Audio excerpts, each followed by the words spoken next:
जय हिंद वॉरियर्स। स्वागत है आप लोग का 10 फरवरी के फुल पति वाले क्लास के रिवीजन में। दोस्तों, हम लोग पहले करेंट अफेयर्स का क्वेश्चन 10 करते हैं, उसके बाद इंपॉर्टेंट इस पर पॉइंट जो होता है वो करते हैं, और लास्ट में इन सब पर आधारित 30 ऑब्जेक्टिव क्वेश्चन लगाते हैं। देखिए, लास्ट में हम लोग इसके बाद 30 ऑब्जेक्टिव क्वेश्चन ऐसा लगाएंगे। और ये ऑब्जेक्टिव क्वेश्चन कोई अलग से नहीं रहेगा, ये जो जितना इस यहाँ पर पढ़ाया जाएगा, जब यहाँ पर जितना पढ़ाया जाएगा उसी में से 30 ऑब्जेक्टिव क्वेश्चन रहेगा। तो चलिए हम लोग पहला क्वेश्चन देखते हैं। फर्स्ट क्वेश्चन है आप लोग का करेंट अफेयर्स का कि हाल ही में संयुक्त हवाई अभ्यास बर्डी स्क्वाड्रॉन, क्या है बर्डी स्क्वाड्रॉन, किसने शुरू किया? तो ये दक्षिण और अमेरिका के बीच बर्डी स्क्वाड्रॉन शुरू किया गया। बर्डी स्क्वाड्रॉन अभ्यास एक एयरफोर्स का अभ्यास है। कैसा अभ्यास है? वायुसेना का अभ्यास है। बर्डी स्क्वाड्रॉन अभ्यास ओसान एयरबेस पर हुआ। किस एयरबेस पर हुआ है? ओसान एयरबेस पर ये जो अभ्यास हुआ है। ठीक है, अगला क्वेश्चन है कि हाल ही में किस देश की प्रधानमंत्री सनाई ताकुची ने वर्ष 1947 के बाद आम चुनाव में 2/3 सीटें जीती हैं? 2/3 सीट जीत ली हैं किसने? तो जापान की जो प्रधानमंत्री हैं सनाई तकाइची। कौन है? सनाई तकाइची। सनाई तकाइची ये कहाँ की प्रधानमंत्री है? जापान की है। और अगला पॉइंट है कि लिबरल डेमोक्रेटिक पार्टी, ये किस पार्टी से थी? तो liberal democratic party. Liberal democratic party की नेता साने तकाइची ने 465 सीट में से 352 सीट जीत ली हैं, लगभग 2/3 सीट जीत ली हैं। जापान के संसद को डाइट कहते हैं, सब लोग जानते हैं। जापान की राजधानी टोक्यो है, जापान की मुद्रा येन है। ठीक है, और बात करते हैं कि होकड़ो द्वीप, जापान में कौन कौन सा द्वीप है? तो जापान में होकड़ो द्वीप, हांसू द्वीप और क्यूशी द्वीप, सब ये सब जापान में ही है। दक्षिण कोरिया की राजधानी क्या है? तो सियोल दक्षिण कोरिया की राजधानी है, और उसका मुद्रा वॉन है। उसका मुद्रा क्या है? वॉन है। दक्षिण कोरिया की राजधानी सियोल है और उसका मुद्रा क्या है? ऑन। चलिए, अगला है कि मलेशिया की राजधानी कुआलालंपुर है और इसका मुद्रा रिंगिट है। ठीक है, अगला क्वेश्चन है कि वियतनाम की राजधानी हनोई और मुद्रा डोंग है। वियतनाम की राजधानी हनोई है और मुद्रा क्या है? डोंग है। क्वेश्चन नंबर 3 है आप लोग का कि हाल ही में केंद्रीय बजट 2026 से 27 में सर्वाधिक किस मंत्रालय के लिए बजट जारी किया गया है? तो सबसे ज़्यादा रक्षा मंत्रालय के लिए बजट जारी किया गया है, डिफेंस के लिए। बजट 2026 में 3 कर्तव्य बजट का वीडियो हम बना चुके हैं, कुमार गौरव का, वो पड़ा हुआ है, उसको देख लीजिएगा। इस पर सब लिखा गया है, ये सब बात जो है ना वो लिखा गया है उसमें। 3 कर्तव्य लाया गया है बजट 2026-27 में। पहला कर्तव्य है कि तेजी से आर्थिक विकास करना, आकांक्षाओं को पूर्ति करना, सबका साथ सबका विकास। ठीक है, ये 3 कर्तव्य है। तीनों कर्तव्य में पूरा आप लोग का बजट खत्म हो जाएगा, लेकिन 3 कर्तव्य में इसके बहुत सारे पार्ट हैं, बहुत सारे पार्ट्स हैं 3 कर्तव्य के। चलिए, अगला है पॉइंट कि रक्षा के लिए 7.85 लाख करोड़ रुपए दिया गया है। रक्षा के लिए कितना पैसा दिया गया है? 7.85 लाख करोड़, इसको ध्यान रखिएगा। 7.85 लाख करोड़ रुपया दिया गया है रक्षा के लिए, जो कुल बजट का 14.67% हो जा रहा है। जो कुल बजट का कितना परसेंट हो जा रहा है? 14.67%। रेलवे के लिए कितना करोड़ रुपया दिया गया है? तो रेलवे के लिए 2.93 लाख करोड़ रुपया दिया गया है। 2.93 लाख करोड़ की बात कर रहा है, इतना रुपया दिया गया है। चलिए, अगला क्वेश्चन है कि प्रतिवर्ष विश्व दलहन दिवस कब मनाया जाता है? तो आज के दिन 10 फरवरी को विश्व दलहन दिवस मनाया जाता है। दलहन दिवस 2026 की थीम की बात करें तो दुनिया की दालें सादगी से उत्कृष्टता की ओर है।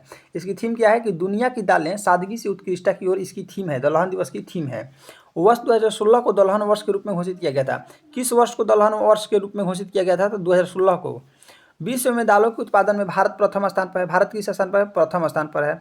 और दालों के उपभोग में भी प्रथम स्थान पर कौन है? भारत है। प्रथम स्थान पर कौन है? भारत ही है। और विश्व में दालों की आयात पर, इंपोर्ट पर भी भारत पहले स्थान पर है। ठीक है, ये तीनों बातें याद रखिएगा। भारत में दलहन उत्पादन में, भारत की बात करें कि भारत में कौन सा राज्य पहले स्थान पर है दलहन उत्पादन में, तो भारत में मध्य प्रदेश जो है पहले स्थान पर है दलहन उत्पादन में। चावल उत्पादन में भी विश्व में भारत पहले स्थान पर है। बात करते हैं कि मिर्गी दिवस कब मनाया जाता है? तो मिर्गी दिवस 9 फरवरी को मनाया जाता है, इसको एपिलेप्सी डे भी कहते हैं।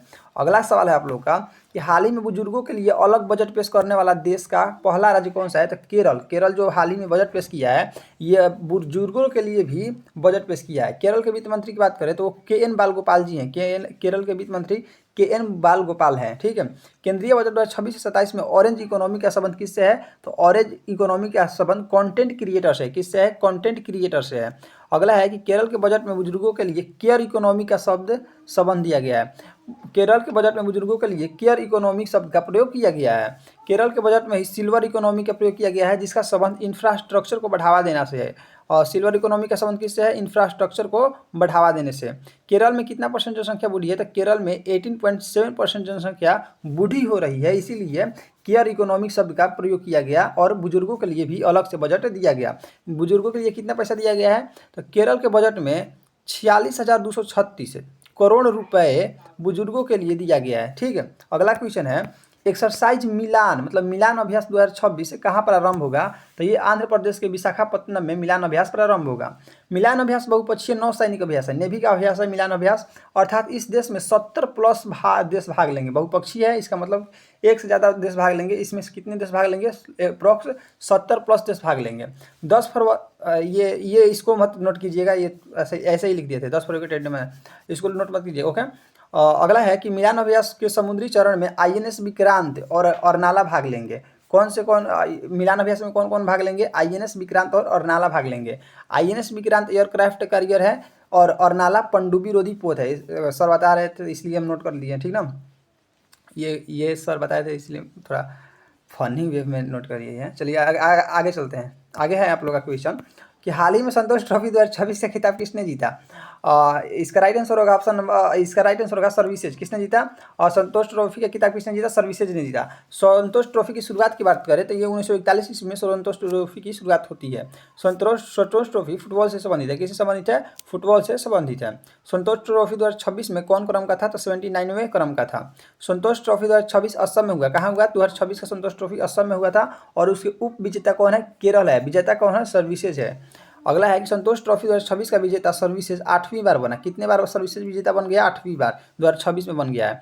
पश्चिम बंगाल सर्वाधिक बार संतोष ट्रॉफी का खिताब जीता। संतोष ट्रॉफी का सर्वाधिक बार खिताब जीतने वाला कौन है? तो पश्चिम बंगाल है। डुरंड कप, रोबर्ट्स कप दोनों किससे संबंधित है? फुटबॉल से संबंधित है। डुरंड कप और रोबर्ट्स कप किससे संबंधित है? फुटबॉल से। एशिया का सबसे पुराना फुटबॉल कप कौन सा है? एशिया का सबसे पुराना फुटबॉल कप है डुरंड कप है, ध्यान रखिएगा, इंपॉर्टेंट है।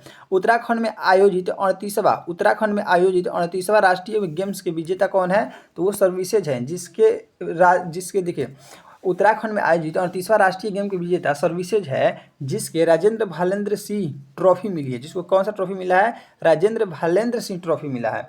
अगला क्वेश्चन है कि हाल ही में शक्ति कॉरिडोर के पहले चरण का शिलान्यास कहाँ हुआ है? तो गुजरात में हुआ है। कहाँ हुआ है? गुजरात में।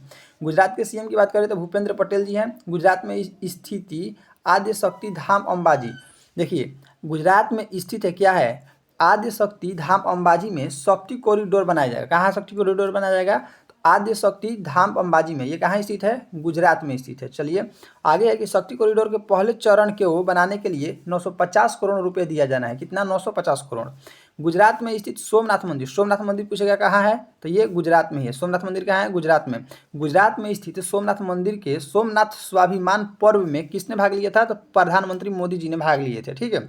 अगला है कि बजट 2026 में शक्ति योजना का संबंध किससे है? तो बताए हैं बजट के क्लास में कि शक्ति योजना का संबंध किससे है? बायो फार्मा क्षेत्र से। शक्ति योजना का संबंध बायो फार्मा क्षेत्र से और भारत विस्तार का संबंध कृषि उत्पादकता से है। अगला क्वेश्चन है कि हाल ही में चर्चा में रही पुस्तक रिक्लेमिंग इनक्रेडिबल के लेखक कौन है? तो नवीन कुंडू जी हैं। कौन है? नवीन कुंडू जी। रिक्लेमिंग इनक्रेडिबल पुस्तक भारत पर्यटन पुनर्जागरण से संबंधित है।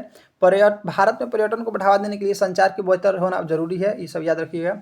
अगला क्वेश्चन है कि हाल ही में भारत के तेजस्विनी शंकर ने एशियाई इंडोर एथलेटिक्स चैंपियनशिप में कौन सा पदक जीता है? तो इन्होंने स्वर्ण पदक जीता है। एशियाई इंडोर एथलेटिक्स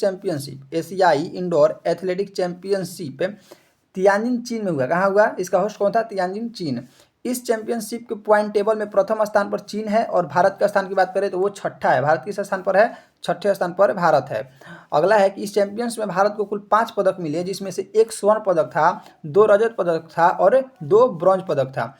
अगला पॉइंट है कि इस चैंपियनशिप में तेजस्विनी शंकर ने कौन से गेम में स्वर्ण पदक जीते हैं? तो हेप्टालॉथन। कौन सा गेम था? हेप्टालॉथन गेम में ये स्वर्ण पदक जीते हैं। तो हम लोग का 10 क्वेश्चन खत्म हो चुका है। चलिए अब ऑब्जेक्टिव लगाते हैं। बताइए आप लोग कि संतोष ट्रॉफी 2026 का खिताब किसने जीता? तो अभी बताएं कि किसने जीता? सर्विसेज ने जीता। किसको हराकर जीता? केरल को हराकर जीता। अगला क्वेश्चन की तरफ चलते हैं। क्वेश्चन नंबर 2 है कि संतोष ट्रॉफी की शुरुआत कब हुई थी? 1941 में हुई थी। कब हुई थी? 1941 में। नेक्स्ट क्वेश्चन है क्वेश्चन नंबर 3, संतोष ट्रॉफी 2026 का आयोजन कहाँ हुआ था? आयोजन की बात करें तो ये असम में हुआ था। कहाँ हुआ था? असम में। अगला क्वेश्चन है कि संतोष ट्रॉफी 2024 के उप विजेता की बात करें तो उप विजेता किसको हराकर बना है? सर्विसेज किसको हराया है? केरल को हराया। किसको हराया? केरल को हराया। नेक्स्ट क्वेश्चन है 5 नंबर कि संतोष ट्रॉफी किस खेल से संबंधित है? तो ये फुटबॉल से संबंधित है। किस खेल से संबंधित है? फुटबॉल से संबंधित है। क्वेश्चन नंबर 6 है कि एशिया का सबसे पुराना फुटबॉल कप कौन सा है? तो वो डुरंड कप है। कौन सा है? डुरंड कप एशिया का सबसे पुराना फुटबॉल कप है। अगला क्वेश्चन है कि उत्तराखंड में आयोजित 38वें राष्ट्रीय खेल का विजेता कौन है? तो ये सर्विसेज ही है। कौन है? सर्विसेज ही है। अगला क्वेश्चन है कि शक्ति कॉरिडोर के पहले चरण का शिलान्यास कहाँ हुआ है? गुजरात में हुआ है। कहाँ हुआ है? गुजरात में हुआ है। 950 करोड़ इसके लिए रुपया दिया गया है पहले चरण के लिए। गुजरात के वर्तमान मुख्यमंत्री कौन है? तो भूपेंद्र पटेल। कौन है? भूपेंद्र पटेल है। नेक्स्ट क्वेश्चन है कि शक्ति कॉरिडोर के पहले चरण के लिए कितनी राशि का आवंटित की गई है? 950 करोड़ ऑप्शन में ही नहीं है। ये देखिए यहाँ पर 150 नहीं होगा, 950 करोड़। कितने आवंटित किए गए पहला चरण के लिए? 950 करोड़। कितना रुपया दिया गया है? 950 करोड़ रुपया दिया गया है। ठीक है। अगला क्वेश्चन है क्वेश्चन नंबर 11 की पुस्तक रिक्लेमिंग इनक्रेडिबल के लेखक कौन है? तो ये नवीन कुंडू जी हैं। कौन है? नवीन कुंडू जी। अगला क्वेश्चन है 12 नंबर की रिक्लेमिंग इनक्रेडिबल पुस्तक का संबंध किससे है? तो पर्यटन पुनर्जागरण से है। किससे है? पर्यटन पुनर्जागरण से। क्वेश्चन नंबर 13 है कि तेजस्विनी शंकर ने एशियन इंडोर एथलेटिक्स चैंपियनशिप में कौन सा पदक जीता है? तो स्वर्ण पदक जीते हैं। 5 पदक जीता गया था, जिसमें 2 स्वर्ण, 2 रजत और 2 ब्रॉन्ज था। एशियन इंडोर एथलेटिक्स चैंपियनशिप कहाँ हुई थी? तो कहाँ हुई थी? चीन में हुई थी। कहाँ हुई थी? कहाँ हुई थी? चीन में। तियानजिन चीन में हुई थी। विजेता भी मतलब कि प्रथम रैंक किसका था? चीन का ही था। एशियन इंडोर एथलेटिक्स चैंपियनशिप की पदक तालिका में प्रथम स्थान कौन था? आ ही गया, चीन का था। किसका था? चीन का था। छठे स्थान पर कौन था? तो भारत था। अगला क्वेश्चन है कि तेजस्विनी शंकर ने किस खेल में स्वर्ण पदक जीता? तो उन्होंने हेप्टाथलॉन में जीता। किस खेल में? हेप्टाथलॉन खेल में स्वर्ण पदक जीता। केंद्रीय बजट 2026-27 में सर्वाधिक बजट किस मंत्रालय को दिया गया? तो सर्वाधिक बजट रक्षा मंत्रालय को। किस मंत्रालय को दिया गया? रक्षा मंत्रालय को दिया गया। कितना दिया गया? 7.85 लाख करोड़ रुपया दिया गया। रक्षा मंत्रालय के लिए कितना बजट आवंटित किया गया था? आ ही गया, 7.85 लाख करोड़ रुपया दिया गया। क्वेश्चन 19 है कि प्रतिवर्ष विश्व दलहन दिवस कब मनाया जाता है? तो विश्व दलहन दिवस मनाया जाता है 10 फरवरी को। और मिरिगी दिवस कब मनाया जाता है? 9 फरवरी को। अगला क्वेश्चन है दलहन दिवस 2026 की थीम क्या है? इसकी थीम है कि दुनिया की दालें सादगी से उत्कृष्टता की ओर है। इसकी थीम। क्वेश्चन नंबर 21 है कि विश्व में दालों के उत्पादन में प्रथम स्थान पर, विश्व में दालों का स्थान पर करेगा तो भारत है। अगर भारत में पूछेगा कि कौन सा है, तो भारत की बात करेगा तो उसमें मध्य प्रदेश प्रथम स्थान पर है दाल के उत्पादन में। अगला है 22 नंबर कि भारत में दलहन उत्पादन में कौन सा राज्य प्रथम स्थान पर है? मध्य प्रदेश। कौन है? मध्य प्रदेश है। अगला क्वेश्चन है कि मिर्गी दिवस कब मनाया जाता है? 9 फरवरी को मनाया जाता है। 9 फरवरी को। क्वेश्चन नंबर 24 देखिए। क्वेश्चन नंबर 24 है कि बुजुर्गों के लिए अलग बजट पेश करने वाला देश कौन सा है? और केरल है। इसीलिए बुजुर्गों के लिए कौन सा इकोनॉमिक्स लाया है? Care economics. केयर इकोनॉमिक्स किसने लाया है? केरल ने लाया है। किसके लिए लाया है? बुजुर्गों के लिए। चलिए अगला क्वेश्चन है कि केंद्रीय बजट 2026-27 में ऑरेंज इकोनॉमी का संबंध कंटेंट क्रिएटर से है। किससे है? कंटेंट क्रिएटर से है। अगर नेक्स्ट क्वेश्चन की तरफ चलते हैं, क्वेश्चन नंबर 26 है कि अभ्यास मिलन 2026 कहाँ प्रारंभ होगा? तो ये आप लोग का विशाखापट्टनम में होगा। कहाँ होगा? विशाखापट्टनम में। क्वेश्चन नंबर 27 है कि संयुक्त हवाई अभ्यास बड्डी स्क्वाड्रन किसने शुरू किया? तो दक्षिण कोरिया और अमेरिका ने शुरू किया। किसने? अमेरिका और दक्षिण कोरिया ने। क्वेश्चन नंबर 28 है कि जापान की संसद को डाइट कहते हैं। सब लोग जानते हैं कि डाइट कहते हैं जापान की संसद को। डाइट हो गया ऑप्शन। और नेक्स्ट क्वेश्चन है क्वेश्चन नंबर 29, जापान की मुद्रा की बात करें तो जापान की मुद्रा येन है। जापान की मुद्रा कौन सी है? येन है। क्वेश्चन नंबर लास्ट है आज का, वियतनाम की राजधानी और मुद्रा का नाम बताइए। तो वियतनाम की राजधानी है हनोई और मुद्रा की बात करें तो मुद्रा है डोंग। ठीक है। तो आज आप लोगों का 30 क्वेश्चन खत्म हो चुका है। 10 करेंट अफेयर्स का क्वेश्चन खत्म हो गया। उस पर इंपॉर्टेंट फैक्ट अगर आप लोग इस वीडियो को समझ सकते हैं, अगर आप इस वीडियो को याद कर लेते हैं पर डे, अगर आप इस वीडियो को याद कर लेते हैं तो आप समझिए मत कि पूरा अपना सिलेबस का आधा सिलेबस आप यहीं से कंप्लीट कर जाइएगा। आपका जितना सिलेबस है उसका हाफ यही है। हाफ अगर रोज आप इसको कंप्लीट करते हैं तो आधा आप सिलेबस समझ लीजिए कि आप लोग का सिलेबस खत्म हो चुका है। क्योंकि इसमें एक ही सब्जेक्ट सिर्फ करेंट अफेयर्स ही नहीं रहता है, इसमें स्टैटिक का पार्ट रहता है, इसमें बायो का भी पार्ट रहता है, कभी कभी इसमें फिजिक्स का पार्ट रहता है। मतलब ऑल सब्जेक्ट का पार्ट इसमें रहता है मेरे अकॉर्डिंग। ठीक है।